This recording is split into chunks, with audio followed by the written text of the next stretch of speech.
ఇక్కడ ఓం కేశవాయ స్వాహ, ఓం నారాయణాయ స్వాహ, ఓం మాధవాయ స్వాహ అంటుంటాడు. కానీ చూసా అక్కడ ఎలా అయిందో, ఎలా దెబ్బలాడుతున్నారు, ఏమిటో ఈ లోకం. ఇంకెందుకు ఆ పూజ అంటే పట్టుకోకూడని వస్తువులు ముందు పట్టుకుని నువ్వు ప్రారంభం చేశావు. మనస్సు చించలమైంది. దానికి సాత్విక భావనతో ప్రారంభం చెయ్యాలి. పరమ సత్వగుణ ప్రధానుడై స్థితికారకుడై నీ మనస్సుని ఆహ్లాదపూరితముగా ఉంచి ఈశ్వరాభిముఖం చేయగలిగిన శక్తి విష్ణు శక్తి. అందుకని విష్ణునామంతో రోజు ప్రారంభం కావాలి. కనుక ఇది మీరు నిత్య జీవితంలోకి మహేశ్వర స్వరూపాన్ని తెచ్చుకోవలసినటువంటి విధానం. ఇప్పుడు ఈ మహేశ్వరుడు మీరు మామూలుగా వాంగ్మయ రీత్యా చూసినప్పుడు ఈయన నియంత నియంత అన్న మాట నేను తేలికగా ఎందుకు వాడేశానో తెలుసా అండి? అది పౌరాణికమైన భాషలో వాడబడిన మాట కాదు. నువ్విలా ఎందుకు చేశావు అని వేరొకరు అడగలేనివాడు. ఈ ఈశ్వరుడు యొక్క స్థితి ఎలా ఉంటుందంటే, అసలు మీరు అలా అడగడానికి వస్తువును ఆయన మీకు దూరం చేయాలి, మీ చేత ఏడిపించాలి. అది ఆయన తప్ప ఒప్ప? మీరు చేసిన పాపపుణ్యాలను ఆయన లెక్క రాసుకున్నాడు. నాకు వద్దు అంటే, నాకు దుఃఖం వద్దంటే చెయ్యకు పాపం. దుఃఖం వద్దనుకుంటే పాపం చెయ్యకు. ఈశ్వరుడు నీకు పుణ్యమే చేస్తే నీకు సుఖమే ఇవ్వడానికి ఆయన సిద్ధంగా ఉన్నాడు. నువ్వు బురదగుంటలో పడుకుని నాకు పన్నీటి వాసనలో కొట్టాలి నా శరీరం అంటే ఎందుకు కొడుతుంది? ఎలా కొడుతుంది? నువ్వు ఏం చేశావో దాని ఫలితాన్ని నువ్వు పొందుతూ ఉంటావు. కాబట్టి ఈశ్వరుడు నీ కంటికి కనపడి ఫలితాన్ని ఇవ్వడు, వెనక నుండి ఫలితాన్ని ఇస్తాడు. ఇదే పోతన గారు అంటారు, స్త్రీ పురుష నపుంసకమూర్తియును కాక తిర్యక అమర నరాది మూర్తియును కాక కర్మ గుణ భేద సరసప్రకాశి కాక వెనుకనన్నియుతానగు విభుతలంతు. ఆ వెనకనున్న పరమాత్మ ఉన్నాడే, నేను ఆయనకి నమస్కరిస్తున్నాను అన్నారు. ఇప్పుడు చూడండి, ఆ మహేశ్వర శబ్దం గురించి అన్నారు, త్వం ఈశ్వరాణం పరమం మహేశ్వరం తం దేవతానాం పరమంచ దైవతం. దేవతలందరూ కూడా ఎవరిని ప్రార్థన చేసి నమస్కరిస్తారో, సర్వ జగత్తుని ఎవడు నియమించి పోషించి రక్షించుతున్నాడో, ఎవడు దీనిని నిలబెడుతున్నాడో, ఎవడు తనలోకి తీసేసుకుంటున్నాడో వాడే మహేశ్వరుడు. వాడు సర్వజగన్నియామకుడు, వాడు పరబ్రహ్మమై ఉన్నాడు. ఇటువంటి పరబ్రహ్మము నీకెక్కడ దర్శనమవుతుంది అని అడిగారు. చూడవచ్చా? నాకు ఎప్పుడైనా ఇలాంటి వాడిని ఒకసారి చూడాలనిపించింది అంటే శాస్త్రం అంది, మహేశ్వర దర్శనము చెయ్యడానికి మహేశ్వర దర్శనము చెయ్యాలన్న తాపత్రయము నీకు కలగాలి అంది. ఇదొక చిత్రమైన మాట అండి. మీరు కొంచెం జాగ్రత్తగా ఆలోచించండి. ఒక మహాపురుషుడు ఒక ఆయన ఉన్నాడు ఈ లోకంలో. కృష్ణావధానుల గారని ఒక ఆయన ఉన్నారు. ఆయన ఒక మహాపురుషుడు. వేదం చదువుకోవడం కాదు, చదువుకున్న వేదాన్ని నిరంతరము అనుష్ఠానంలోకి తెచ్చుకున్నవారు. అంతటి మహాపురుషుడు ఆయన. అలాగా అండి అంటే ఏం చేస్తుంటారండి అంటే, 4 ఆవుల మధ్యలో తుఫాన్ వచ్చి పాక కొట్టుకుపోతే 10,000 రూపాయలు పట్టుకొచ్చి ఎవరో ఇస్తే శివాలయం కట్టడానికి విరాళం ఇచ్చేసి, శివుడికి ముందు గుడి కట్టండి తర్వాత నేను ఉంటాను లేండని ఆవుల మధ్యలో కాపరం చేసి బతికినవాడు. అంతటి మహానుభావుడు. తను నమ్ముకున్న వేదాన్ని నిరంతరము ఆచరణలో పెడతారు. వారు నా గృహప్రవేశానికి వచ్చారు. వస్తే ఆ రోజు నేను కొంచెం ఈ సంభారాలన్నీ పూర్తి చేసుకుని వేద పఠనం ఏర్పాటు చేసి నేను ఇంట్లోకి వెళ్ళేటప్పటికీ కించిత్ అసుర సంధ్య వేళయింది. నేను వెళ్ళేటప్పటికి వారు వెళ్ళిపోతున్నారు. అరే ఇదేంటి వెళ్ళిపోతున్నారు కృష్ణావధానులు గారు? అలా వెళ్ళిపోరే, ఈ కోటేశ్వరరావు మనం వచ్చేటప్పటికి లేడు, స్వాగతం చెప్పలేడని కోపగించుకుని వెళ్ళిపోయే మనిషి కారేవారు, ఎందుకు వెళ్ళిపోతున్నారు? ఓహో అసుర సంధ్య వేళ, సంధ్యావందనానికి ఎడుతూ ఉండాలి అనుకున్నాను. ఎవరినో పిలిచి కృష్ణావధానులు గారు ఎక్కడికి ఎడుతున్నారండి? వెంకటేశ్వర స్వామి గుళ్ళో కూర్చుని సంధ్యావందనం చేసుకోవడానికి ఎడుతున్నారు. ఆయన సంధ్యావందనం చేయలేదనుకోండి, మీరు నేను అడుగుతామా, అయ్యా మీరు సంధ్యావందనం ఎందుకు చేయలేదండి అని? ఎక్కడ నుంచో కష్టపడి కాకినాడ వచ్చి ఆ వేళకి మాత్రం సభలోంచి లేచి వెళ్ళిపోయి వెంకటేశ్వర స్వామి గుళ్ళో కూర్చుని సంధ్యావందనం చేసుకుని మళ్ళీ తిరిగి వచ్చి సభలో కూర్చున్నారు ఆయన. ఇది తాను చదివినటువంటి వేదాన్ని, తాను తెలుసుకున్న విషయాన్ని ఆచరణలో పెట్టడం. దీనిని శ్రద్ధ అంటుంది శాస్త్రం.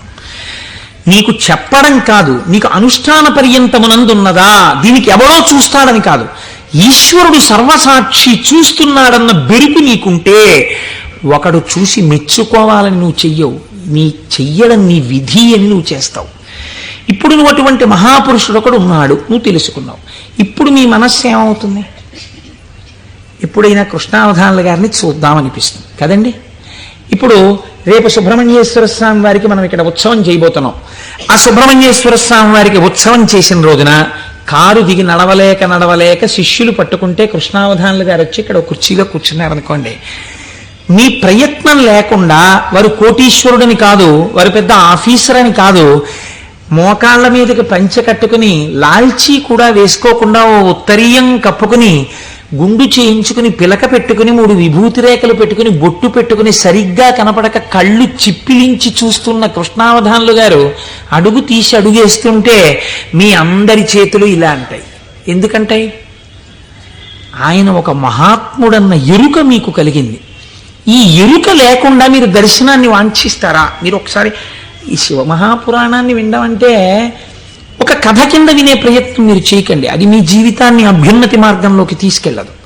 దాన్ని మీ నిత్య జీవితంలో మీకు ఎలా ఉపయోగపడుతుందో మీరు ఆలోచించండి. పరమాచార్య స్వామి ఎక్కడ మాట్లాడినా ఎప్పుడు మాట్లాడినా అలాగే మాట్లాడేవారు.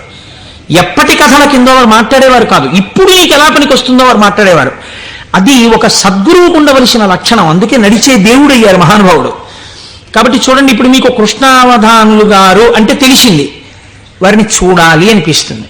ఉదాహరణకి వారు రాలేదనుకోండి సుబ్రహ్మణ్యోత్సవానికి, ఎందుచేతంటే వారి శరీరం చాలా డస్సిపోయింది, పెద్దవారు అయిపోయారు. కానీ మీరేమంటారు? కృష్ణావధానులు గారు ఎక్కడ ఉంటారంటే ఒకసారి వెళ్ళి మేము దర్శనం చేసుకొస్తామంటారు. అమ్మ ఈ టైంలో వెళ్ళండి, ఈ టైం కాకుండా వెళ్ళకండి, వారికి ఇబ్బంది, పెద్దవారు అయిపోయారు, ఈ సమయంలో వెళ్ళండి దర్శనం ఇస్తారు. మీరేం చేస్తారు? ఇంత డబ్బు పాడు చేస్తున్నాం, పోతే పోయింది, కారెక్కి 500 పెట్టుకుని వెళ్ళొద్దాం అని ఒక ఆదివారం నాడు పొద్దున అలా కృష్ణావధానుల గారి దగ్గరికి వెళ్ళొచ్చిన వాళ్ళు ఎంతమందో నాకు తెలుసు.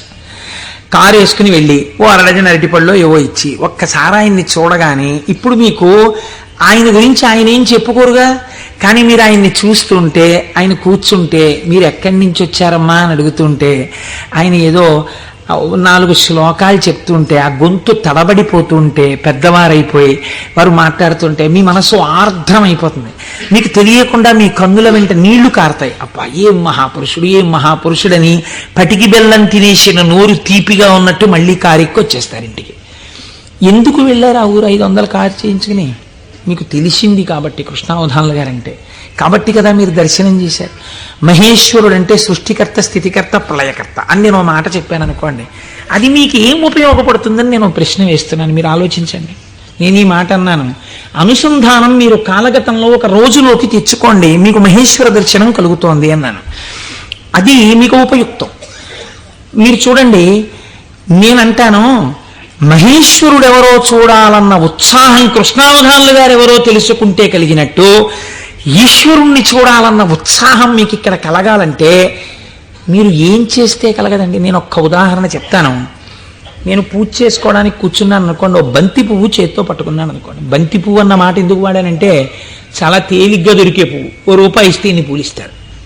ఓ బంతి పువ్వు ఇలా పట్టుకున్నాను అనుకోండి, మీరు ఎప్పుడైనా చూడండి పువ్వు పైన వాసన వస్తుంది, బంతి పువ్వు యొక్క కాడ తుంపండిలాగా మంచి సువాసన వస్తుంది, కాడ తుంపితే సువాసన వస్తుంది. ఈశ్వర ఏమి అమరిక, ఒక గొట్టం మీద ఇదే రంగు రేకులు ఇలా ఇలా ఇలా ఇలా ఇలా ఇంత మొగ్గని అందులో ఇన్ని దాచి అలా విచ్చుకునేటట్టు చేసి ఇంత అమరికగా ఇలా ఉండి వాటి మీద మళ్ళీ ఓ వరస, వాటి మీద ఓ వరస, వాటి మీద ఓ వరస, మధ్యలో ఓ 5, ఇంత అందంగా తయారు చేసిన శిల్పి ఎవడు? ఎక్కడున్నాడు ఈ శిల్పి? ఈ పువ్వు నేను పూజామందిరంలో భగవంతుడి పాదముల దగ్గర వేసి రేపిలా తీస్తే కాడ పట్టుకుంటే ముందు రోజు పైకి లేచిన పువ్వు ఇవాళ కాడ పట్టుకుంటే ఇలా ఒరిగిపోయింది. ఈశ్వరుడి పాదాల మీద ఒరిగిపోవడం ఓ రోజంతా ఉండి నేర్చేసుకుని ఒరిగిపోతుంది. ఇప్పుడు అంత గుబాళింపు లేదు, అంత వాసన లేదు, ఆ రేకులన్నీ ఇలా ఒరిగిపోతున్నాయి. ఇంకొంచెం ముట్టుకుంటే దుర్గంధం వచ్చి చమాయింపు వచ్చింది. ఎవరు అసలు దీన్ని ఇలా ఒక